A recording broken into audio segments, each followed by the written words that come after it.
รายการต่อไปเชิญญาติโยมทั้งหลายได้รับฟังรายการธรรมาภิวัตรดำเนินรายการโดยท่านพระสาธิตธีระปัญโยสถาบันธรรมาภิวัตรอำเภอแม่เมาะจังหวัดลำปางเป็นประจำทุกวันอังคารตั้งแต่เวลา 5 นาฬิกาจนถึงเวลา 7 นาฬิกาตอนนี้สัญญาณท่านพร้อมแล้วเชิญญาติโยมทั้งหลายได้ติดตามรับฟังตั้งแต่เวลานี้เป็นต้นไปจนถึงเวลา 7 นาฬิกานิมนต์เลยครับนิมนต์ครับครับผม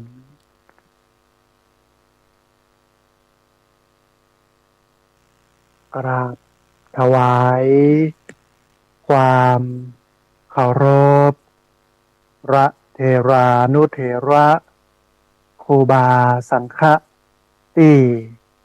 เคารพอย่างสูงทุกรูปเจริญสุขสวัสดีสาธุชน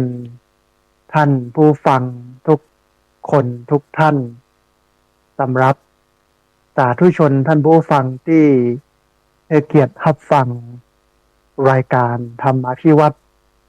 อันเป็นรายการวิทยุเพื่อการเผยแผ่พระพุทธศาสนาส่งเสริมการศึกษาและพัฒนาสังคมรายการนี้รับผิดชอบโดยอาตมาภาพพระสาธิตธีระปัญโยประธานมูลนิธิธีระปัญโยตั้งอยู่ณที่พักสงฆ์สถาบันธรรมาภิวัตรบ้านศพเตินตำบลศพปาดอำเภอแม่เมาะจังหวัดลำปางรายการนี้ออกอากาศทุกวันอังคารในเวลา 5:00 ไปจนถึง 7:00 เมื่อเจ้าผ่านทางสถานีวิทยุในเครือข่ายสถานีวิทยุคลื่นสีขาวพระชาประชาซึ่งมีอยู่หลายคลื่นหลายสถานีหลายจังหวัดออกอากาศผ่านทาง Facebook ไลฟ์ซึ่งเป็นไลฟ์สดของสถานีวิทยุวัดฝายหินและ Facebook ของอาตมาภาพพระสาธิตธีระปัญโยรวมไปจนถึงบันทึกเทปเอาไปออกอากาศผ่านทางสถานีวิทยุเพื่อการศึกษาและพัฒนาอาชีพ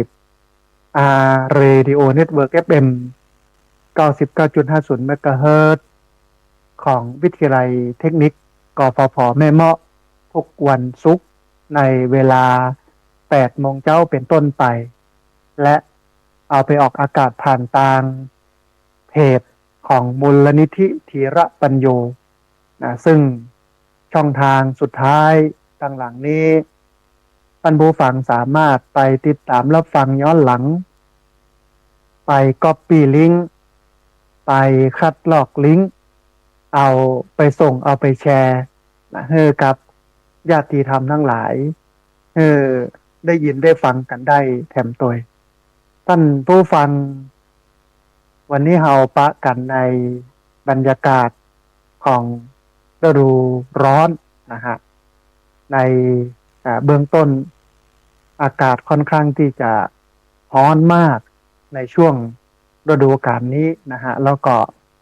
คงจะเป็นไปอย่างนี้นะแฮมเมินอยู่นะกว่าจะกลับเข้าสู่ภาวะปกตินะฮะท่านผู้ฟังในช่วง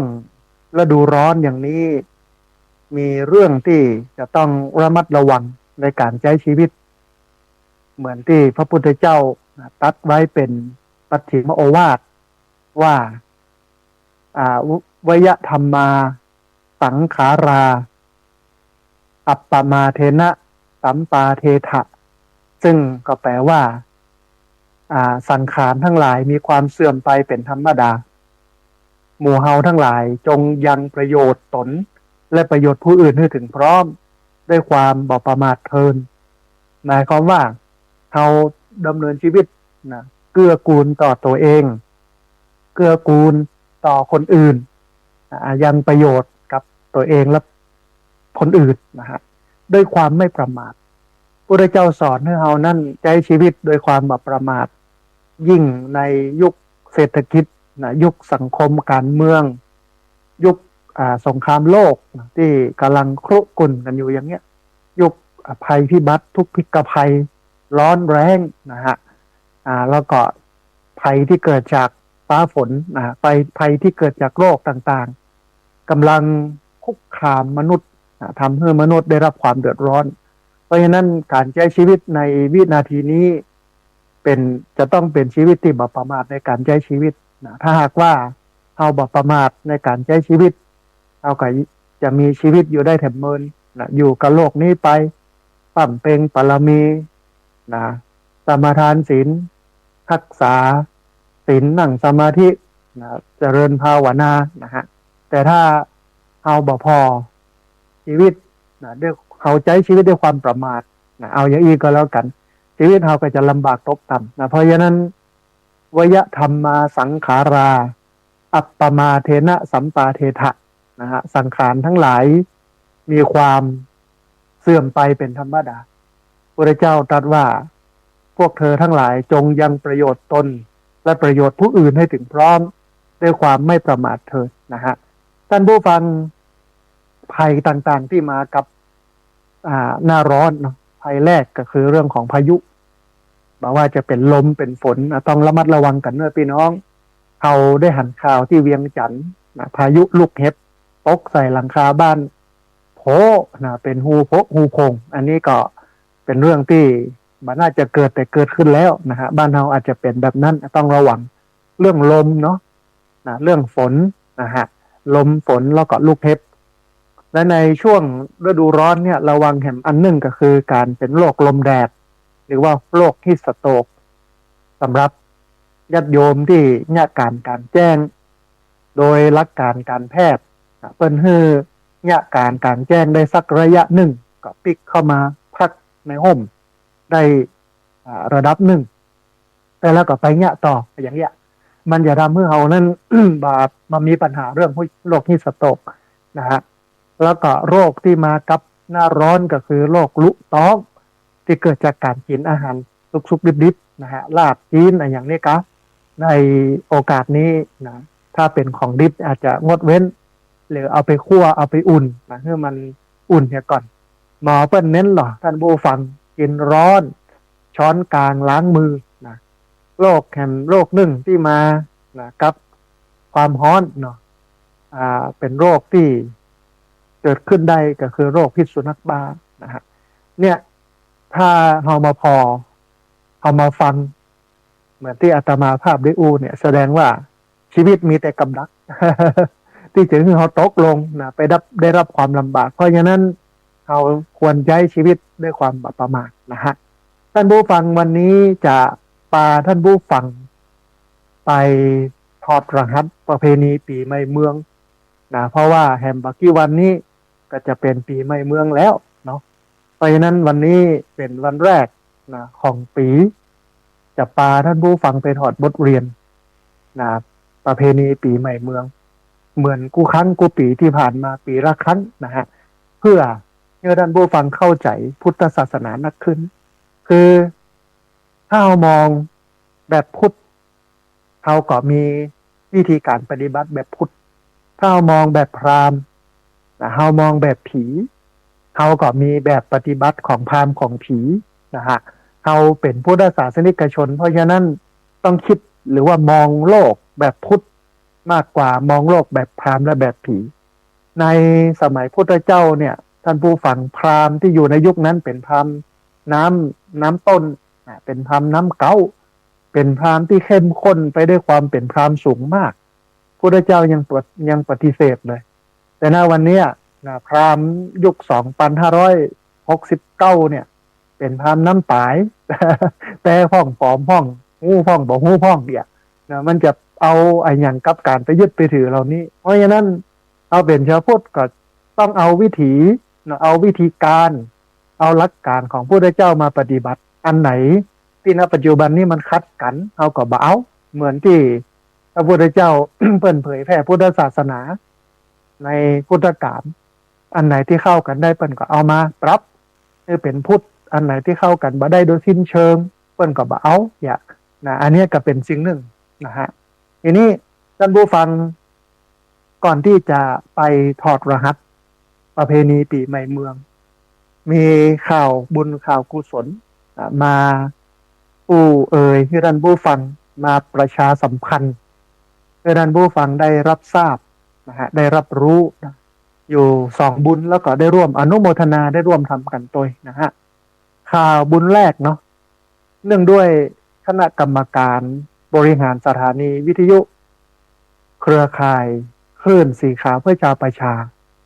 วัดบรรพตสถิตจังหวัดลำปางนะฮะเพิ่นได้ดำเนินการจัดตั้งสถานีวิทยุคลื่น 106.50 ขึ้นณวัดบรรพตสถิตตำบลพระบาทอำเภอเมืองจังหวัดลำปางคือย้ายสถานีจากวัดบุญยวาสนะที่มีอยู่เดิมซึ่งเป็นของวิทยาลัยสงฆ์นครลำปางเอามาไว้ที่วัดบรรพตสถิตนะฮะก็ออกอากาศกันเป็นที่เรียบร้อยเพื่อเผยแพร่ธรรมะประชาสัมพันธ์ข่าวสารงานบุญต่างๆแก่พี่น้องประชาชนตั้งแต่วันที่1เดือนมีนาคมพุทธศักราช2569นะฮะแล้วก็ได้เชื่อมโยงเครือข่ายไปยังสถานีวิทยุคลื่นต่างๆทั่วภาคเหนือพี่น้องที่ติดตามรับฟังอยู่ณวันนี้เนาะว่าจะเป็นเชียงใหม่ลำพูนลำปางแพร่น่านพะเยาเชียงรายแม่ฮ่องสอนทั่วประเทศทั่วโลกนะฮะประกอบกับรับเชื่อมสัญญาณรายการธรรมะจากพระสงฆ์ครูบาอาจารย์เครือข่ายคลื่นสีขาวมาโดยตลอดนะฮะณขณะนี้ครูบาอาจารย์ผู้บริหารสถานีเปิ้นก็เห็นควรที่จะทำบุญเปิดสถานีเพื่อให้เป็นสถานีที่ขับใจครูบาอาจารย์พระนักเผยแผ่พุทธศาสนาสนับสนุนกิจการคณะสงฆ์บริการชุมชนทุกภาคส่วนเปิ้นก็จะประกอบเพื่อมี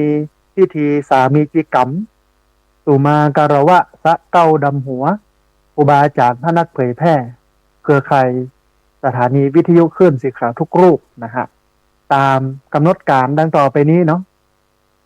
เวลาวันที่25เนาะเมษายน2569นะฮะเวลา 8 โมงเช้าประกอบพิธีสวดถอนตามโบราณราชประเพณีนะฮะเวลา 9 โมงครึ่งเวทีเสวนาธรรมสงฆ์กับการสื่อสารเล่าขานวิทยุท้องถิ่นนะฮะเวลา 10 โมงถึง10 โมงครึ่งเนาะพระสงฆ์เจริญพระพุทธมนต์สืบชะตาเวลา 11:29 นาทีประกอบพิธีเปิดป้ายสถานีวิทยุวัดบรรพตสถิตเวลา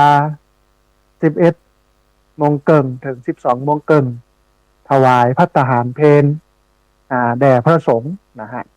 แล้วก็เวลาเที่ยงถึงบ่ายโมงก็เปิดโฮงตาล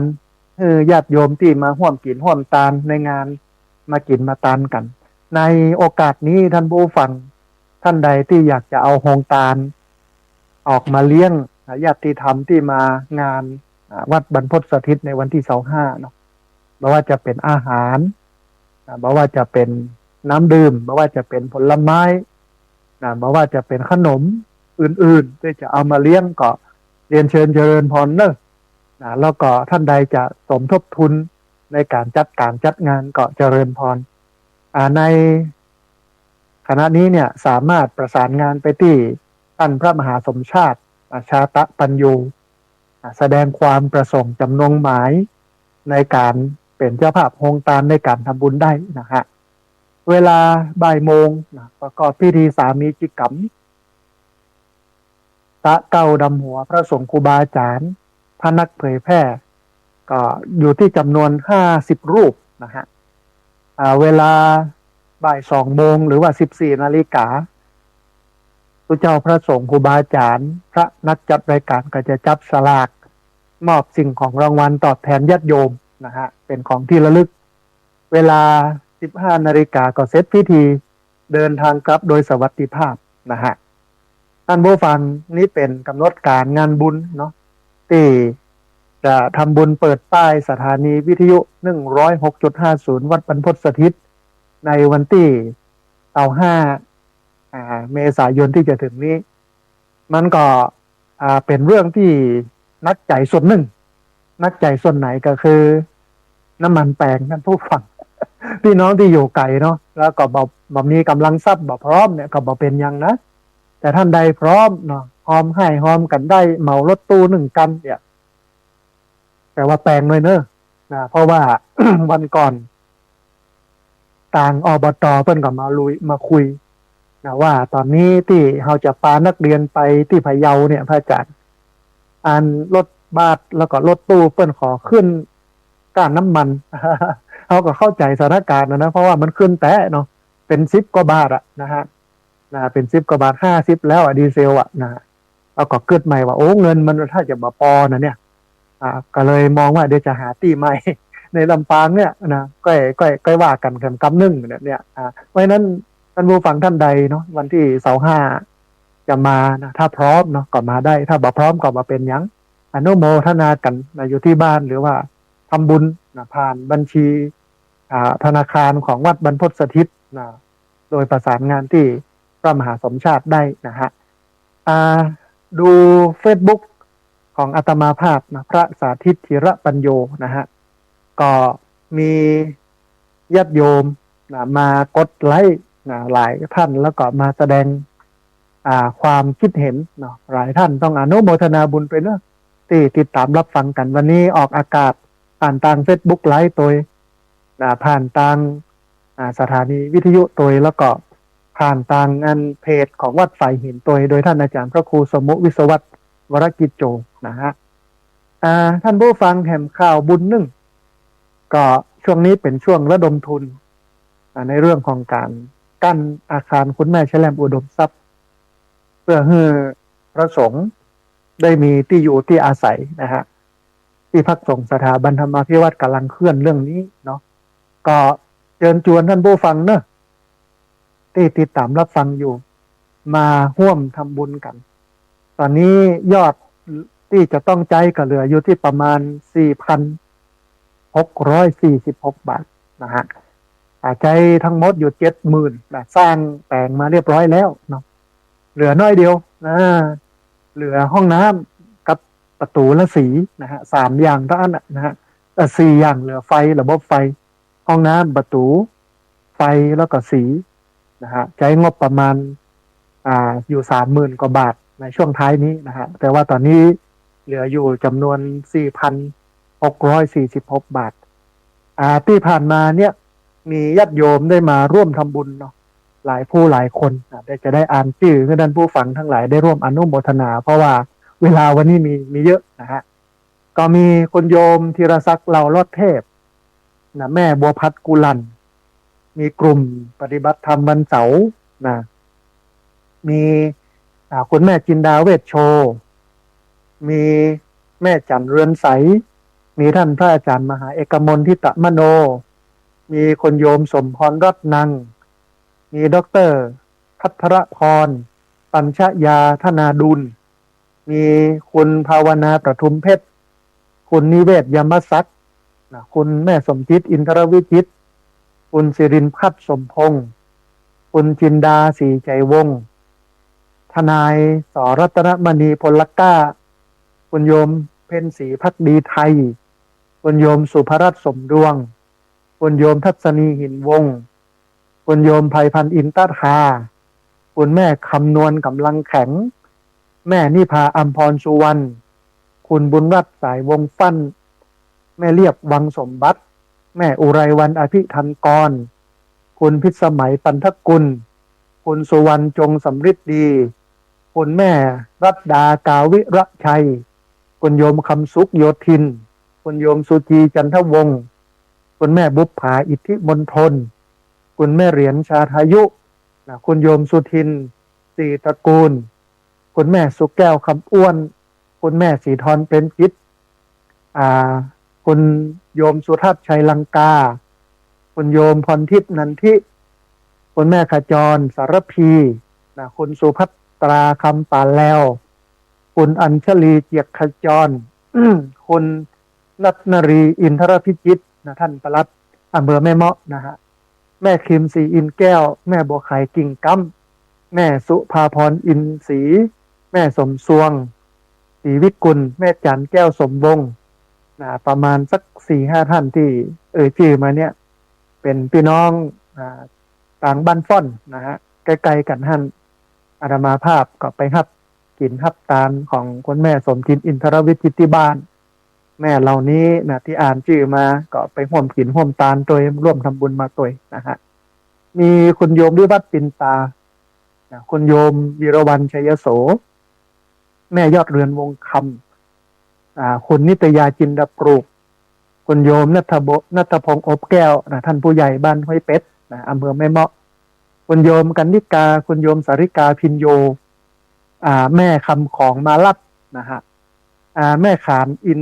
นันชัยบ้านหัวฝายป้อลือนะปีนานะบ้านหัวฝายแม่บุญยืนจันสุริยะแม่ใหม่ทัพปะละแม่บุญมีจีนา อันนี้ ญาติโยมเหล่านี้เนาะหลายวันก่อนได้ไปบรรยายที่วัดหัวฝายนะฮะงานบรรพชาสามเณรภาคฤดูร้อนอุปสมบทพระสงฆ์ภาคฤดูร้อนนะฮะเจ้าวาดนะก็คุ้นเคยกันเพิ่นกันนิมนต์ไปเทศน์ไปบรรยายพี่น้องที่อยู่บ้านหัวฝายบ้านกล้วยหัวฝายนะเพิ่นหูข่าวว่าจะมานะเพิ่นก็เลยรวบรวมเรียบเรียงปัจจัยมาทำบุญกับการกั้นกุฏิตัวนี้ต้องขออนุโมทนานะฮะแล้วก็มีคุณแม่กนกพิษชัยนานะแล้วก็ท้ายที่สุดมีคุณแม่อนงเพียรศิลป์นะเพราะฉะนั้นเจริญพรท่านผู้ฟังเนอะโอกาสในการทำบุญก็ยังมีอยู่ในช่วงภาวะวิกฤตแบบนี้เราก็ทำตามอัตภาพเนอะท่านผู้ฟังท่านใดที่อยากจะร่วมทำบุญสมทบทุนในการกั้นอาคารคุณแม่แชล่มอุดมทรัพย์พระสงฆ์เพิ่นมี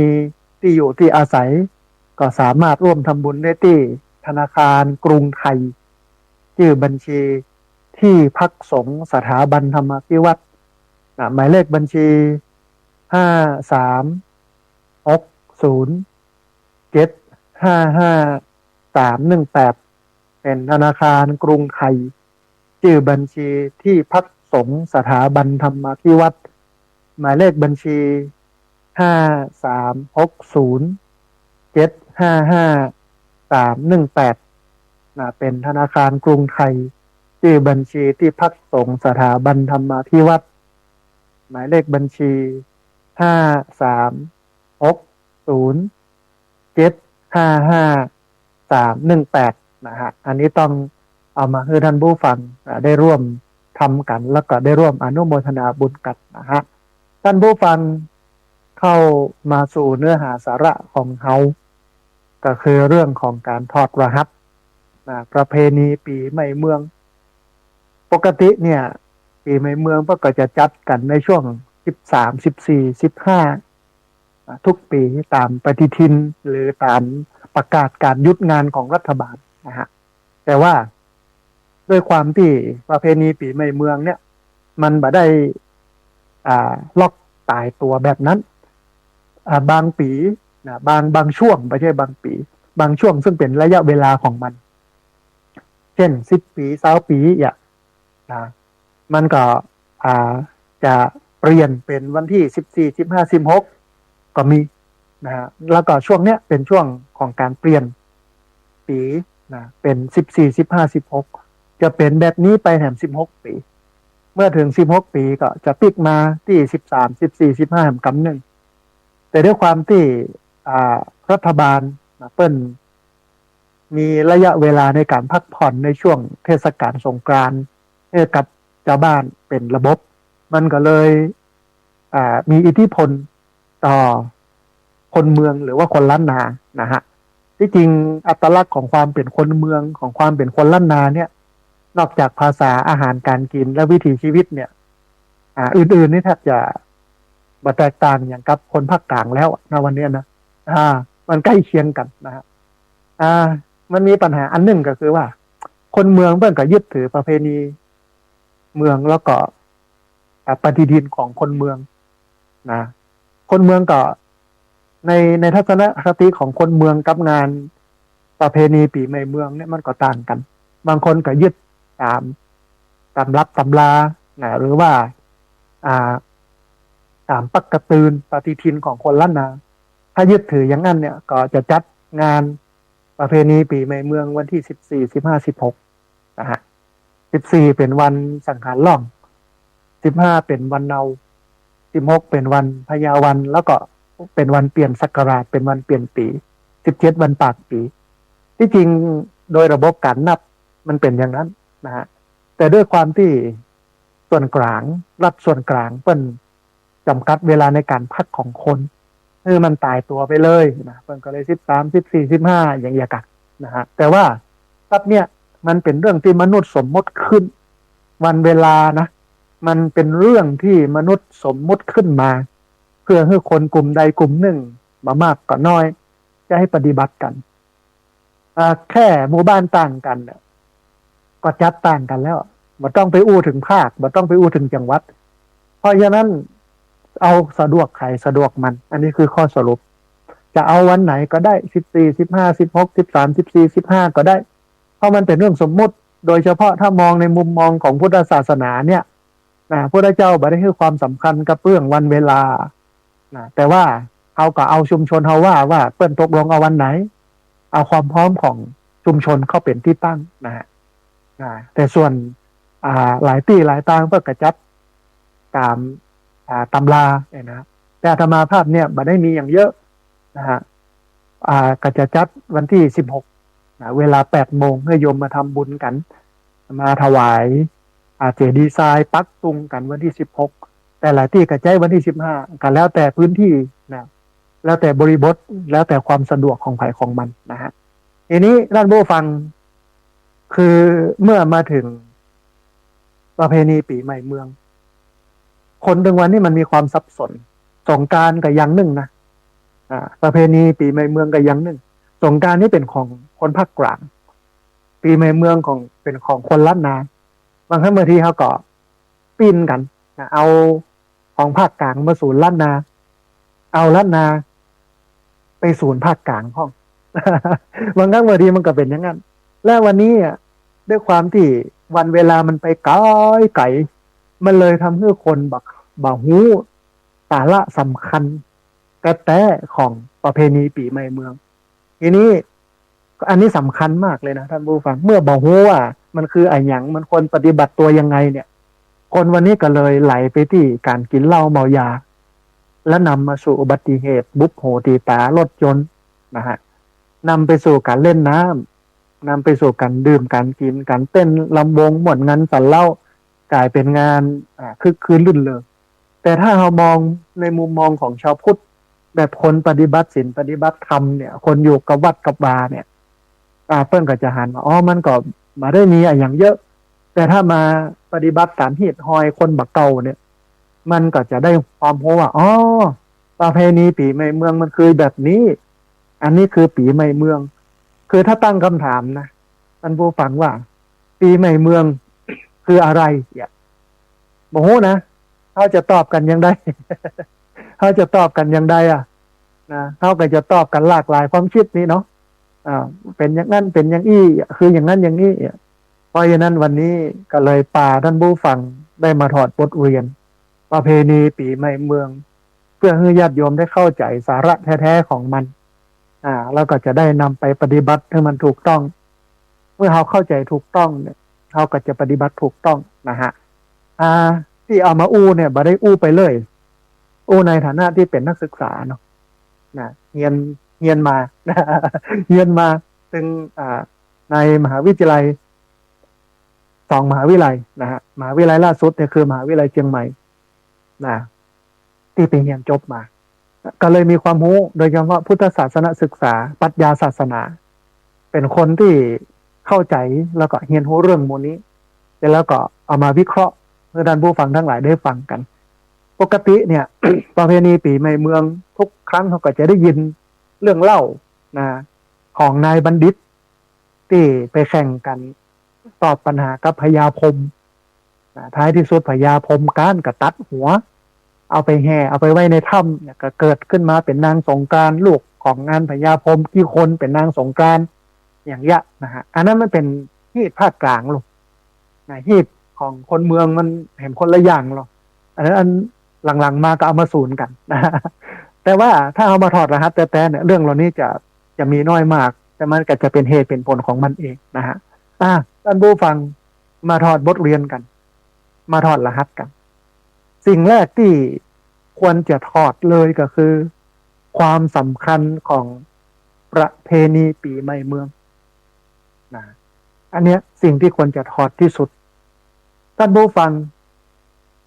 ประเพณีปีใหม่เมืองอย่างที่เฮาฮู้กันอย่างที่เฮาหันกันอยู่ปัจจุบันนี้เนี่ยจะมีอายุยาวนานมาสักแค่ไหนสุดที่จะฮู้ได้ครับฮู้กันแต่ว่ามีมาเมินนานแล้วจนยอมรับกันว่าเป็นประเพณีสำคัญประเพณีหนึ่งของคนเมืองหรือว่าคนล้านนาซึ่งเป็นกลุ่มชนที่อยู่ในเขต8จังหวัดภาคเหนือตอนบนได้แก่จังหวัดเชียงใหม่จังหวัดละปูนจังหวัดลำปางจังหวัดแพร่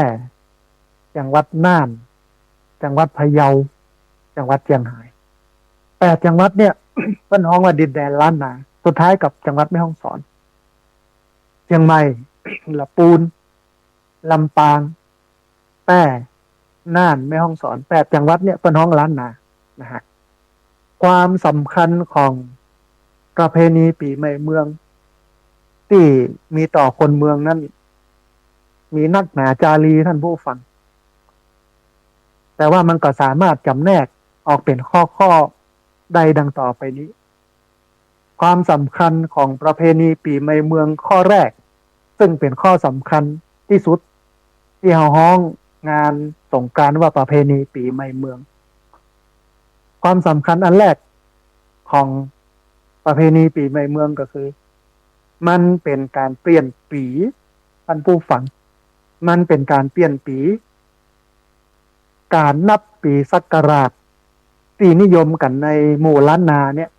มันก็จะมีอยู่2อย่างก็คือพุทธศักราชแล้วก็จุลศักราช2อันเนี่ยเป็นหลักการนับปีพุทธศักราชเนี่ย เริ่มต้นนับตั้งแต่ปีที่พระพุทธเจ้าปรินิพพานก็คือตายปีที่พระพุทธเจ้าตายนะฮะและถือเอาปีที่พระพุทธเจ้าปรินิพพานนี้เป็นปีพุทธศักราช1นะพระพุทธเจ้าตายปุ๊บก็นับพุทธศักราชเริ่มขึ้นตรงนั้นเลยว่าเป็นพุทธศักราชที่1ตอนนี้ปี2569นั่นแสดงว่าพระพุทธเจ้าได้สิ้นชีวิตนะเข้าปรินิพพานมาแล้ว2569ปีนะฮะส่วนการนับจุลศักราชเนี่ยเริ่มนับขึ้นเมื่อปีพศ1182จุลศักราชเนี่ยนับเมื่อ1182พุทธศักราชเริ่มนับปีที่พระเจ้าปรินิพพานหรือว่าตายการนับจุลศักราชเหมือนที่บอกก็คือเริ่มนับเมื่อปี1182โดยพระเจ้าโพพาสรหันต์กษัตริย์พม่าความเป็นมาของจุลศักราชเนี่ยเพิ่นก็มีเรื่องเล่าเนาะว่าสมเด็จพระสังฆราชที่ว่าปุตุโสรหันต์เมื่อศึกออกมาจากสมณเพศก็คือศึกออกมาจากความเป็นตุเจ้าเป็นสังฆราชเพิ่นก็ได้ไปชิงราชสมบัติเป็นกษัตริย์ลำดับที่19ในราชวงศ์สมุทรฤทธิ์นะฮะในประเทศคุกามก็คือประเทศพม่าหลังจากที่เปิ้นได้ขึ้นของราชพระเจ้าปุตุโสรหันต์เนี่ยเมื่อได้ขึ้นของราชเปิ้นเป็นพุทธศาสนิกชนอาตมาก็คิดว่าเปิ้นบ่อยากให้พุทธศาสนามันเสื่อมเร็วนะถ้านับตามพศเนี่ยมันมี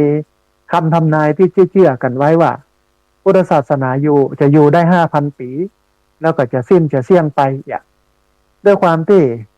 พระเจ้าปุตุโสรหันต์เนี่ยเปิ้นฮักศาสนา ถึงขั้นที่ไปบิดนะ ไปบิดปีเดือนวันเพื่อมันน้อยลงอ่ะการล่มสลายของพุทธศาสนามันเหลือนักขึ้นนะก็จุลศักราชที่หนึ่งเนี่ยมันตรงกับปีพุทธศักราช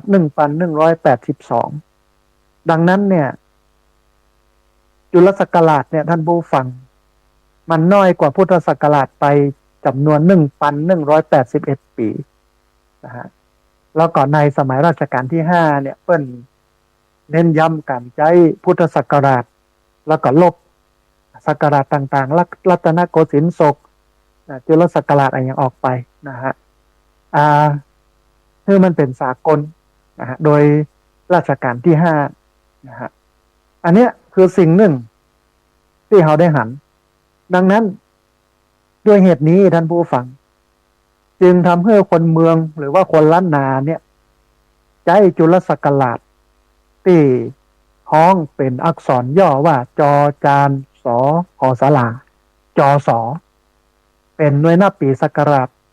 โดยถือเอาวันพญาวันก็คือวันที่15หรือวันที่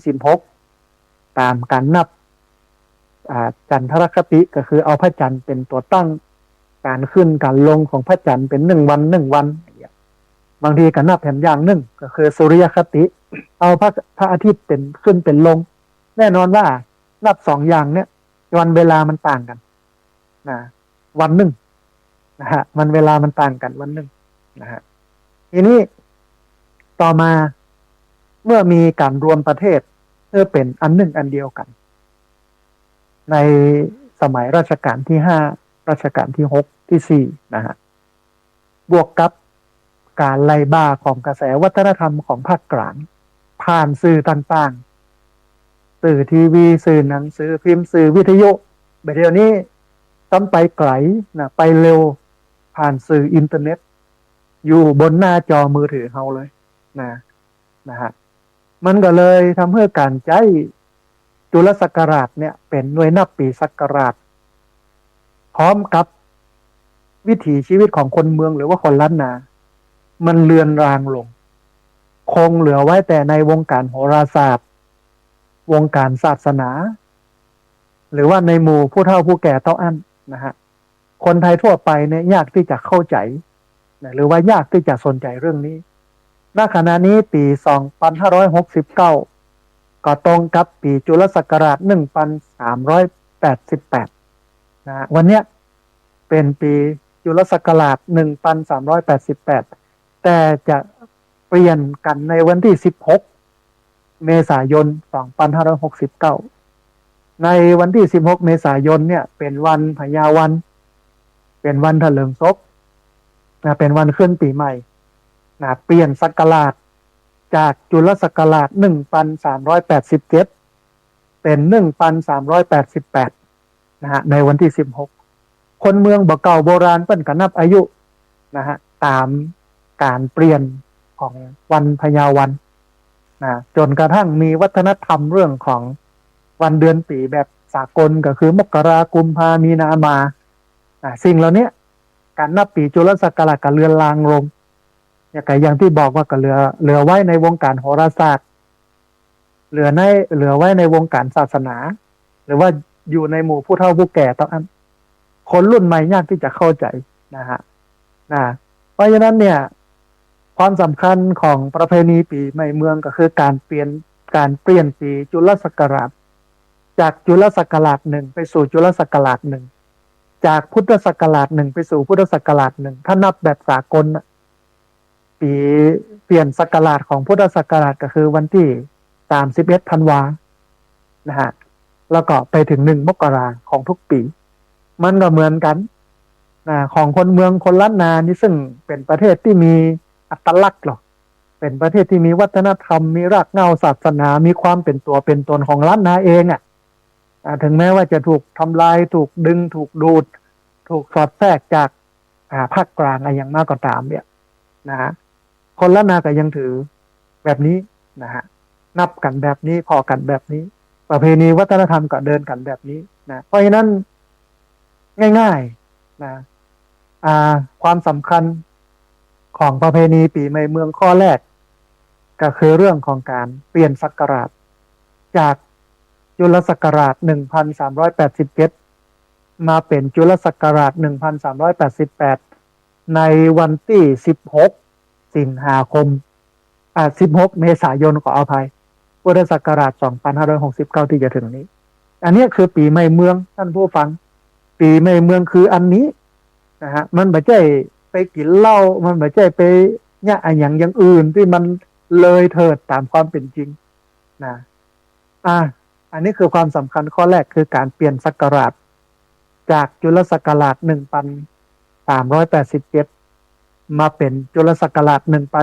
1388ในวันที่16เมษายนที่จะถึงนี้นะฮะความสำคัญของประเพณีปีใหม่เมืองอันที่สองของคนเมืองปีใหม่เมืองมันเป็นการเตือนตัวเก่าท่านผู้ฟังมันเป็นการเตือนตนการเปลี่ยนปีเนี่ยมันยากอายุเนี่ยมันเพิ่มนักขึ้นนะมันแบบเช่ว่าม่วนกับวันเวลาม่วนกันเล่นน้ำเล่นจองถ้าเอามาพอสาระของมันแท้ๆอย่างกำหนึ่งเนี่ยในวันที่16เมษาซึ่งเป็นวันพญาวันเนี่ยเขาก็จะเท่าไปเป็นปีนึงแล้วนะฮะเขาก็จะแก่เป็นปีนึงแล้วการที่อายุเพิ่มขึ้นเนี่ยจะเป็นการย้ำเตือนให้คนเมือง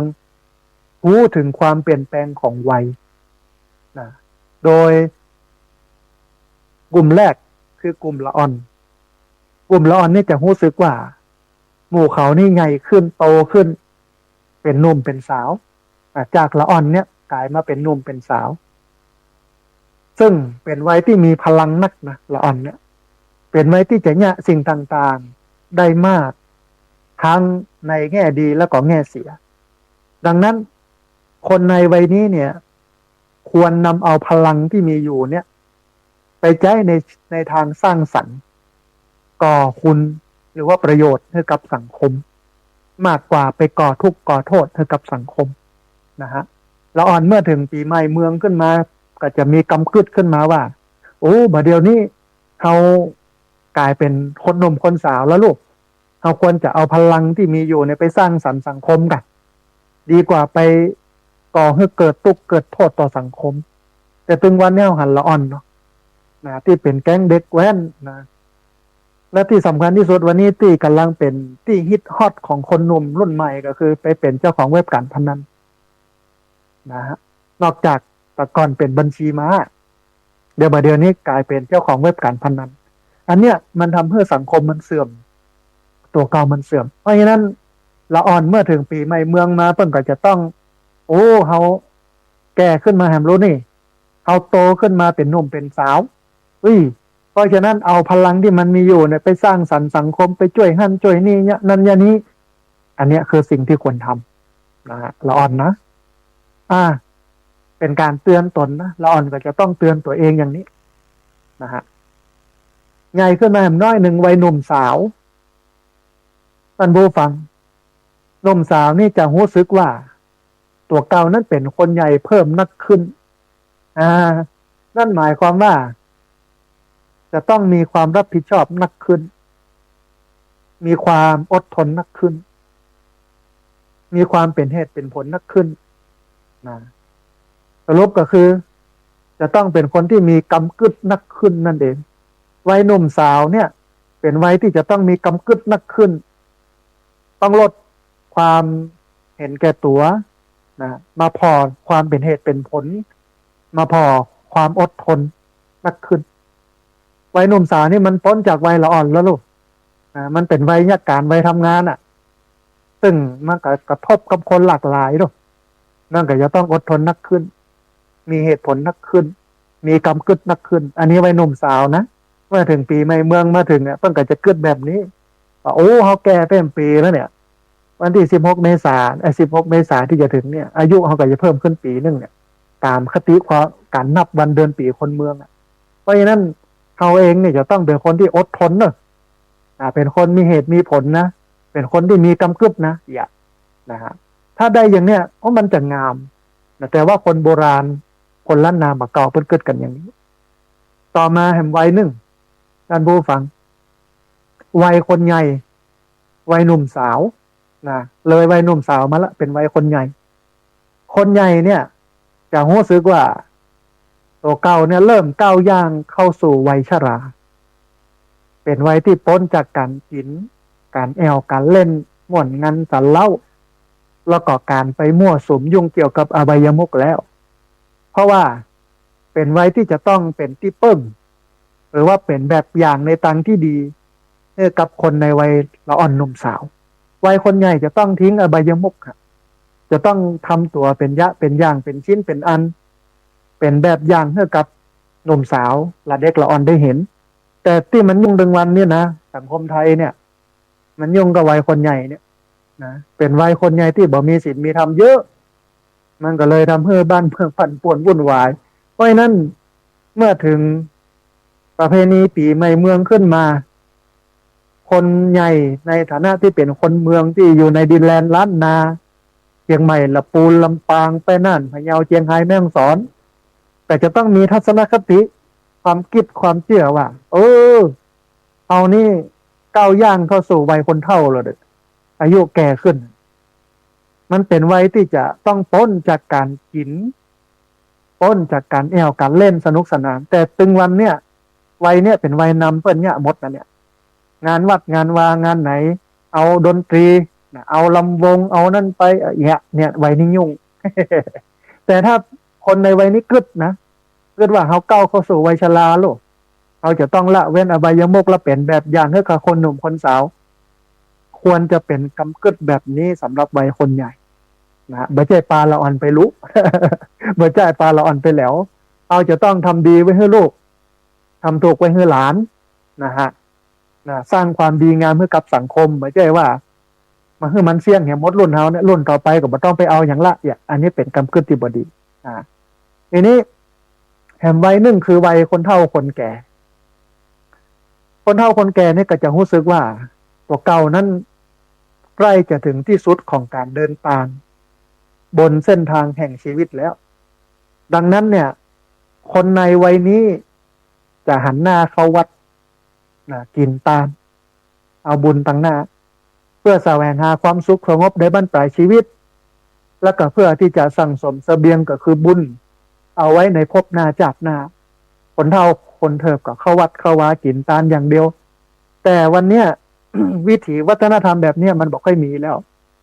ตามมันนอกคอกนาคนเฒ่าบอกค่อยเข้าวัดอาตมาภาพดูเพจของท่านอาจารย์พระครูที่ฝางเนาะเปิ้นกินเปิ้นตาลแต่นะเปิ้นปฏิบัติศีลปฏิบัติธรรมนอนวัดนอนวาคนก็เยอะนะเป็น60-70นะไปวัดนอนวัดนะฮะอยู่กับวัดกับวาเนี่ยวันพระวันศีล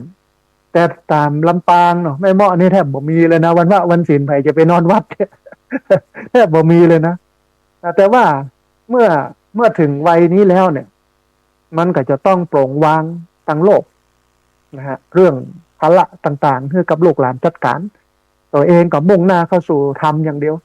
หันหน้าเข้าสู่ธรรมเพราะว่าอายุเหลือน้อยแล้วบอกว่าจะใช้วันเวลาหันกี่ปีที่จะอยู่ในโลกนี้เพราะฉะนั้นมาสนใจยังนะสนใจก็กินก็ตานอย่างเดียวเอาความสุขของตัวเองเป็นที่ตั้งอันนี้คือวัยคนเฒ่าคนแก่เนี่ยความสำคัญของประเพณีปีใหม่เมืองมันเป็นการเตือนตัวเก่าว่าละอ่อนควรเนี่ยอย่างใดหนุ่มสาวควรเนี่ยอย่างใดวัยคนใหญ่คนเนี่ยอย่างใดวัยผู้เฒ่าผู้แก่ควรเนี่ยตัวอย่างใดบ่ใช่ว่ามัวแต่ไปฮดน้ำมัวแต่ไปกินเหล้าเมายามัวแต่ไปเต้นม่วนสนุกสนานโดยที่บ่เข้าใจสาระสำคัญของประเพณีปีใหม่เมืองนะฮะความสำคัญของประเพณีปีใหม่เมืองอย่างที่3ท่านผู้ฟังประเพณีปีใหม่เมืองนั่นมันเป็นการชำระสะสางในสิ่งที่มันบดีนะฮะปีใหม่เมืองนั่นเป็นช่วงโอกาสที่คนเมืองหรือว่าคนล้านนาเนี่ยจะสำรวจตรวจสอบสิ่งต่างๆที่มันล่วงเลยมาแล้วก็คืออดีตไม่ว่าจะเป็นการกระทำของเฮาความประพฤติของเฮาข้อปฏิบัติต่างๆของเฮาเมื่อพบข้อบกพร่อง คนเมืองหรือว่าคนล้านนาเนี่ยก็จะตั้งจิตอธิษฐานละเว้นการทำที่มันเป็นความชั่วเหล่านั้นโดยให้การกระทำที่มันเป็นความชั่วเหล่านั้นเนี่ยมันตกไปกับไฟ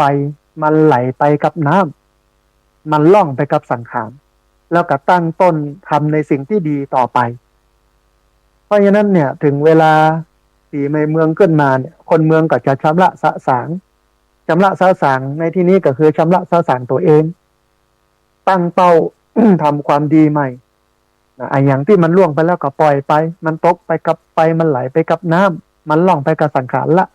เหมือนที่พระพุทธเจ้าตรัสว่าอาทิตังนาคามยะนปฏิกังเขนะอนาคตังปัญจุปนังอดีตเป็นสิ่งที่ล่วงพ้นผ่านไปแล้วอนาคตก็ยังมาบัดถึงบัดเติงเตื้อปัจจุบันนั่นเป็นสิ่งที่เราสามารถทำได้เพราะฉะนั้นจะละเว้นความชั่วนะฮะเอาตัวเองตั้งต้นใหม่ความบดีก็ให้มันผ่านไปหลังวันที่16 เมษาเป็นปีใหม่แล้วโลก1388จุลศักราชเขาไปจะตั้งต้นตัวเองว่าจะยะอย่างใดให้มันได้ประโยชน์ตลอดปีอันเนี้ยเป็นการชำระสะสางสิ่งที่มันบดีนะฮะความสำคัญของประเพณีปีใหม่เมืองแห่งอันหนึ่งก็คือมันเป็นการเริ่มต้นทำในสิ่งใหม่นะคือปีใหม่เมืองเนี่ยเป็นช่วงโอกาสที่คนเมืองหรือว่าคนล้านนาจะตั้งจิตอธิษฐานทำในสิ่งที่ยังไม่ได้ทำหรือว่าทำในสิ่งที่มันทำมาแล้วแต่มันบ่สำเร็จซึ่งมันลุล่วงต่อไปแรงอธิษฐานที่ตั้งขึ้นในใจเนี่ยมันจะไปกระตุ้นเพื่อจิตที่มันหดหู่ท้อถอยมีแหงขึ้นมาท่านผู้ฟังมันจะเกิดการตั้งใจใหม่ตั้งความหวังใหม่ตั้งความพยายามใหม่ถือว่าเป็นการเริ่มต้นชีวิตใหม่แห่งครั้งหนึ่งนะฮะปีใหม่เมืองนี่จะต้องตั้งต้นทำในสิ่งใหม่ตะกี้เนี่ยละเว้นในสิ่งที่มันบ่ดีไอ้อย่างที่มันบ่ดีละเว้นนะอันนี้ไอ้อย่างที่ดีทำนะฮะความสำคัญของประเพณีปีใหม่เมืองเนี่ยมันหนึ่งก็คือมันเป็นวันกตัญญูเนอะหรือว่ามันเป็นวันผู้สูงอายุปีใหม่เมืองเป็นช่วงโอกาสที่คนเมืองหรือว่าคนล้านนาจะแสดงความกตัญญูกตเวทิตาต่อบุพการีคือผู้มีพระคุณโดยการนำเอาสิ่งของหรือว่ามาประกอบพิธีขอสุมาการวะรดน้ำดำหัวบุพการีผู้เฒ่าผู้แก่หรือว่าผู้มีพระคุณแต่ว่าปีนี้อาจจะกร่อยเนอะท่านผู้ฟังน้ำมันลิตรละ50 บาทปดท่อธรรมโมสังโฆนะลูกหลานตานเต้าหลายคนจะเดินทางเศรษฐกิจแบบนี้ไอ้ยังก็ขึ้นโมดราคาไข่ข้าวสารจีนนะน้ำมันพืชไอ้ยังต่างๆโดยเฉพาะน้ำมันเติมรถเนี่ยลิตรนะ50 บาทเบนซินปดท่อไม่ใช่ธรรมดาที่ไหนเนี่ย500เนี่ยเติมมาถึงเกินทางซ้ำนะฮะเพราะฉะนั้นเนี่ยปีใหม่ปีนี้เนี่ยหลายคนน่าจะเลือกการโทรศัพท์ไปบอกพ่อบอกแม่หรือว่าโอนสตังค์ไปเงื่อนในบัญชีเข้าดำหัวผ่านตรงนั้นไปนะมันก็ต้องประยุกต์ตามสถานการณ์โลกนะฮะพิธีกรรมเนี่ยคนเป็นคนคิดขึ้นมันก็แล้วแต่คนจะคิดจะวางระบบอย่างใดมันก็แล้วแต่คนนะฮะแต่ว่ามันก็เป็นเรื่องที่น่าเสียดายที่ลูกหลานก็ไม่ได้มาปะผู้เฒ่าผู้แก่นะในการไปเนี่ยการต่างปีต่างถิ่นไปเหนือไปใต้ไปล่างไปปุ้นไปเพ่เนาะถึงเวลามากู้ปีก็มาปะกันนี้มันก็เป็นวันกตัญญูวันผู้สูงอายุคนเฒ่าคนแก่ที่ง้อมหาลูกหลานเวลาลูกหลานมาก็ดีอกดีใจอีกหลายคนมาได้ดีอกดีใจเสียอกเสียใจที่ลูกหลานมา ตอนมันมาเนี่ยโอ้มันดีกะแต่มันกลับปิกไปแล้วขอสตังค์ก้ารถจีมเนี่ยมันยุ่งตอนเนี้ยนะ เป็นวันกตัญญูเนาะอันสุดท้ายนะความสำคัญของวันปีใหม่เมืองอันสุดท้ายก็คือมันเป็นวันพบญาติหรือว่าเป็นวันครอบครัว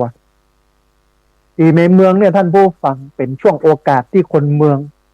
หรือว่าคนล้านนาที่ไปทำงานหรือว่าอาศัยอยู่ที่อื่นเนี่ยจะปิกไปยังถิ่นฐานบ้านเกิดตัวเองเพื่อพบปะพูดคุยไต่ถามสารทุกข์สุขดิบความสุขความทุกข์ปรับสุขเพิ่มลดทุกข์เพื่อแก่กันและกัน หันหน้าปีหันหน้าน้องมาจ้อมมาหอมกันเอกะเนี่ยมันก็ถือว่าเป็นวันพบญาติหรือวันครอบครัวแต่อย่างที่บอก ปีนี้อาจจะกรอยน้อยนึงนะเพราะว่าเศรษฐกิจบดีเนาะนะฮะถึงวันนี้แทบจะบอกค่อยได้ไปไหนเลยนะถ้าบ่จำเป็นน้ำมันแพงท่านผู้ฟัง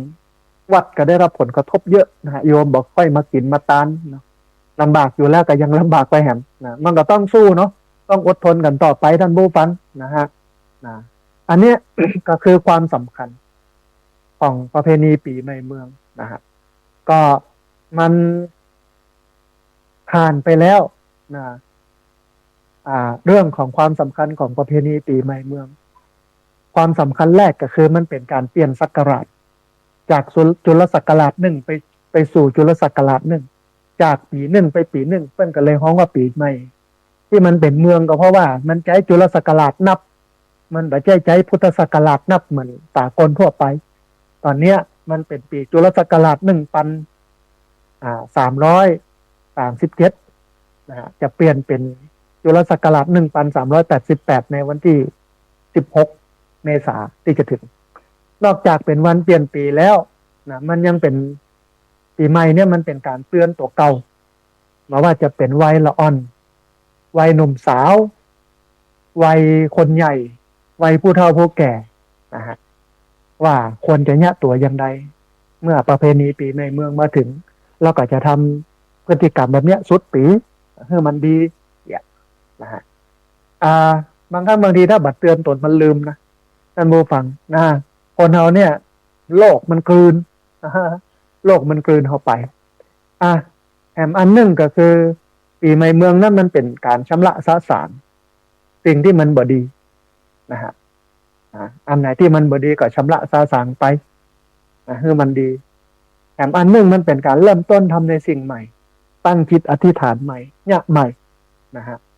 เพราะว่ามันเริ่มปีใหม่พอดีรูปเป็นจังหวะดีมันเป็นวันกตัญญูนะที่ลูกหลานตานเต้าจะมาสุมาการวะดำหัวพ่อแม่ครูบาอาจารย์นะฮะ แล้วก็เป็นวันพบญาติพี่น้องนะต่างที่ต่างถิ่นที่ไปญาติกันแตกสะหะปังกันไปก็จะมาจ้อมมาหอมกันในวันปีใหม่นี้นะฮะแต่ว่ามันก็เป็นเรื่องที่ลำบากในสถานการณ์น้ำมันแพงแบบนี้ในการจะไปหากันเนาะหลายคนก็กึดยากนะฮะเพราะว่าเดินทางแต่ละครั้งมันใช้จ่ายสูงนะฮะทีนี้ดันบูฟังมาถึงแห่งเรื่องหนึ่งซึ่งเป็นเรื่องสำคัญเรื่องกิจกรรมของคนเมืองในประเพณีปีใหม่เมืองเขาเข้าใจแล้วว่าวันปีใหม่เมืองคืออะไรนะฮะมันก็เป็นการเปลี่ยนศักราชนั่นเองไม่ได้มีอย่างเยอะทีนี้เมื่อเป็นอย่างนี้เนี่ยคนเมืองเปิ้นวางกิจกรรมของประเพณีปีใหม่เมืองไว้อย่างไรท่านผู้ฟังในช่วงปีใหม่เมือง คนเมืองมีกิจที่จะต้องทำหรือว่ามีประเพณีที่จะต้องปฏิบัตินักหนาจารีเนอะตามวันต่างๆในเทศกาลปีใหม่เมืองซึ่งสามารถที่จะสรุปได้ดังต่อไปนี้เนาะวันแรกของประเพณีปีใหม่เมืองก็คือวันสังขารล่องสังขารล่องเนี่ยเป็นวันแรกของประเพณีปีใหม่เมืองส่วนใหญ่ก็จะเริ่มตั้งแต่เที่ยงคืนของวันที่12ถึงวันที่13หรือว่าวันที่14ของทุกปีทั้งนี้ก็ขึ้นอยู่กับการนับวันเดือนปีตามปฏิทินจันทรคติแล้วก็สุริยคติแห่งกำนึงนะฮะแต่ว่าในห่วงเวลาคณะเนี้ยไปจนถึงแห่ง16ปีเนี่ยวันสังขารล่องจะเป็นวันที่14นะฮะแต่ว่ามันก็ขึ้นอยู่กับชุมชนนั้นๆสะดวกวันไหนเนาะบ่ใช่ฟิกตัวเองว่าจะเนี่ยวันนั้นต้องเนี่ยวันนี้เนอะถ้าบ่เนี่ยวันนี้มันบ่ดีมันคือวันเวลามนุษย์เป็นคนกึดขึ้นเป็นคนสมมุติขึ้นมันเปลี่ยนแปลงได้นะฮะใครจะเอา13 14 15ก็ได้นะฮะใครจะเอา14 15 16ก็ได้นะฮะทีนี้ในวันสังขารล่องนี้เนี่ยคนเมืองจะตื่นเจ้าเป็นพิเศษท่านผู้ฟังแม่บ้านจะนึ่งข้าวเป่าไฟทำกับข้าวพ่อบ้านกับลูกๆก็จะช่วยกันทำความสะอาดจุดประทัดหรือจิสะโปกไล่สังขาร สังขารในทัศนคติของคนเมืองอ่ะมันเป็นตัวเป็นตินนะเป็นปูสังขารญาสังขารเนี่ยจิสะโปกกับไล่มันเนี่ยนะแต่ถ้ากึดไปลึกกว่านั้นนะกึดในมุมของพุทธศาสนาก็แล้วกันไม่ได้กึดในมุมอื่นนะไม่ได้กึดในมุมของวัฒนธรรมประเพณีนะแต่ถ้ากึดในมุมของพุทธศาสนาจะปะคติธรรมที่มันแฝงอยู่ในกิจกรรมการไล่สังขารการไล่สังขารถ้าเป็นทัศนคติของพุทธศาสนาเนี่ยก็คือการประกาศหรือว่าการบอกให้คนทั้งหลายได้ทราบว่าบัดนี้สังขารได้ล่วงโรยหรือว่าล่องไปสู่จุดสิ้นสุดก็คือความตายแห่งตั้งหนึ่งแล้วนั่นหมายความว่าเขาได้แก่ลงไปแห่งปีหนึ่งแล้วดังนั้นสาระสำคัญของการจุดประทัดยิสะโปกยิงปืนก็คือการมีสติบ่ประมาทนั่นเองนะฮะแน่นอนว่ามันเกี่ยวกันก็มันเปลี่ยนปีหรอกเมื่อเปลี่ยนปีแล้วสังขารร่างกายเขาเนี่ยมันก็โทรมอ่ะนะมันไม่ใช่ยิ่งนานวันเข้ามันก็จะนุ่มขึ้นเนื้อหนังมังสามันจะเต่งตึงหล่อเหลาสวยงามอีโรนมันก็เหี่ยวย่นทรุดโทรมค่ำคร่าไปตามกาลเวลานะมันก็เลยทำให้สังขารล่องเนี่ยนั่นเป็นการเตือนตัวเก่าว่าเขาแก่เป็นปีแล้วอย่าเท่าไปปีแล้วเพราะฉะนั้นเอาวันเวลาที่เหลืออยู่ของชีวิตนี้ไปใจให้มันเป็นประโยชน์คือแค่เนี้ยมันไม่ได้มีอย่างนักสังขารบะเก่าคนเท่าบรรจุนะว่ามันเป็นตัวเป็นตินหาบเปียดหาบบุงต้องไปพกปืนต้นไปแอบปืนต้นลำไยปืนต้นอะไรยังพอนึงจะได้เห็นอย่างเงี้ยนะ คนเท่าบะเก่าก็เชื่ออย่างนั้นนะแต่ว่าถ้ามองในมุมพุทธสังขารก็คือร่างกายนี่แหละมันสังขารล่องก็คือล่องไปสู่ความตายนะฮะเพราะว่ามันเปลี่ยนศักราชมันเปลี่ยนสีนะอันนี้วันแรกเนาะวันที่สองประเพณีปีใหม่เมืองวันที่สองก็คือวันเนานะฮะวันเนานั้นเป็นวันที่สองของประเพณีปีใหม่เมืองส่วนใหญ่จะเริ่มขึ้นในวันที่14หรือว่าวันที่15เมษายนของทุกปีทั้งนี้ก็ขึ้นอยู่กับการนับวันเดือนปีตามปฏิทินจันทรคติและก็สุริยคติแห่งกรรมหนึ่งนะฮะท่านผู้รู้บอกว่าโดยเฉพาะท่านศาสตราจารย์มณีพยอมยงเชียงใหม่อาตมารู้จักเปิ้นวันนี้เปิ้นเสียชีวิตไปแล้วเปิ้นบอกว่าแท้จริงแล้วเนี่ยวันนี้น่าจะฮ้องว่าวันเนาไม่ใช่วันเน่าซึ่งหมายถึงวันที่พระอาทิตย์มันแก่มันเนามันจ้าอยู่ระหว่างราศีก็คือเดือนเมษาเดือนมีนากับราศีเมษก็คือเมษาคือมันออกจากราศีก็คือเดือนมีนามาแล้วแต่ยังเข้าไปบ่ถึงเมษาเตื้อถ้าจะถึงก็ต้องวันที่16ในวันเนาเนี่ยซึ่งเป็นวันที่2ของประเพณีปีใหม่เมืองนั้นคนเมืองจะงดเว้นการด่าทอหรือว่าการใจถ้อยคำที่หยาบคายต่อกันและในวันนี้จะเป็นวันที่คนเมืองหรือว่าคนล้านนานั้นจะช่วยกันขนทรายเข้าวัดนะฮะตามคติความเชื่อของคนล้านนานะเขาพอตั้นเนี่ยวันเนาเปิ้นฮื้อรักษาศีลข้อมุสาวาทาเนี่ยอย่างตึงจะต้องรักษาศีลข้อนี้เพราะว่าอากาศมันร้อน ถ้าอู้บอกเข้าหัวก็จะโดนลูกคุยจดนะอย่างเงี้ยใจมันหินนะมันก็เลยคืออู้ดีต่อกันยิ่งอากาศร้อนๆเนี่ยสวัสดีครับสวัสดีเจ้ายิ้มใส่กันเนี่ยมันก็ดีแต่ว่าถ้ามันมีเหล้าเข้ามาเกี่ยวนะฮ้อนบ่ฮ้อนบ่ฮะนะตีอย่างเดียว เมาแล้วดูเนี่ยนะอันนี้คือวันเนาแต่ว่าวันเนาเนี่ยมันเป็นวันขนทรายเข้าวัดหรอขนทรายเข้าวัดเพื่ออย่างอันแรกเพื่อทำนุบำรุงพระพุทธศาสนาเพราะว่าพระสงฆ์นั้นสามารถนำทรายที่พุทธศาสนิกชนขนเข้าวัดมาในวันเนาก็คือวันที่14หรือว่าวันที่15แต่ว่าในช่วง16ปีเนี่ย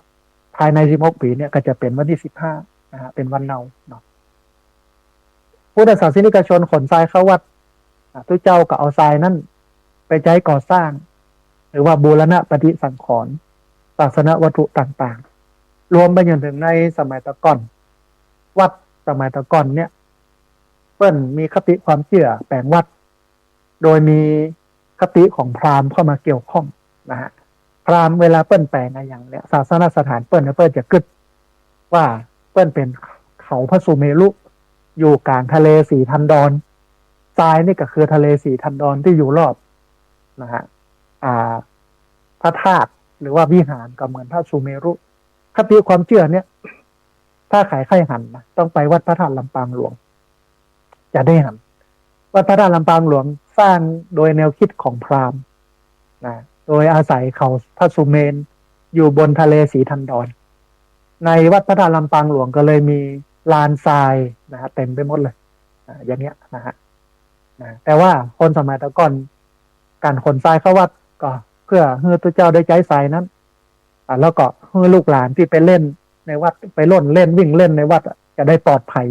เวลาเต้าจะได้บัดเต้าใส่ใบหินใส่บดินที่มันจะเป็นอุบัติเหตุทำให้บาดเจ็บถ้าไปเต้าใส่ทรายมันก็จะดีนะอันนี้คือคนล้านนามาเก่าแอมมาปอท่านผู้ฟังการขนทรายเข้าวัดเนี่ยมันเป็นการชำระหนี้สงฆ์เนอะเพราะว่าขณะที่เราเดินเข้าออกวัดเนี่ยทรายที่อยู่ในบริเวณวัดก็ติดเกิบของเราออกไปตัวนั่นก็เท่ากับว่าเขาได้เอาทรายออกจากวัดไปโดยบ่ฮู้ตัวเลยนะเขาได้ลักทรายจากวัดไปโดยบ่ฮู้ตัวไม่มีเจตนาแต่ว่าคนเมืองเพิ่นให้ความสำคัญกับเรื่องนี้หรอกดังนั้นเพื่อบ่ให้มันเป็นบาปบรรพบุรุษของคนเมืองหรือว่าคนล้านนาเนี่ยจึงได้จัดให้มีกิจกรรมขนทรายเข้าวัดขึ้นและหากมองลึกยิ่งไปกว่านั้นก็จะหันว่าคนในสมัยโบราณล้านนาพยายามที่จะสอนให้อนุชนคนรุ่นหลังมีคุณธรรมคือสอนให้มีความซื่อสัตย์สุจริตบ่ทุจริตคดโกงนั่นเองนะฮะเพิ่นสอนให้เฮาซื่อเฮาใสขนาดเดินเข้าวัดออกวัดเอาทรายติดตีนไปตัว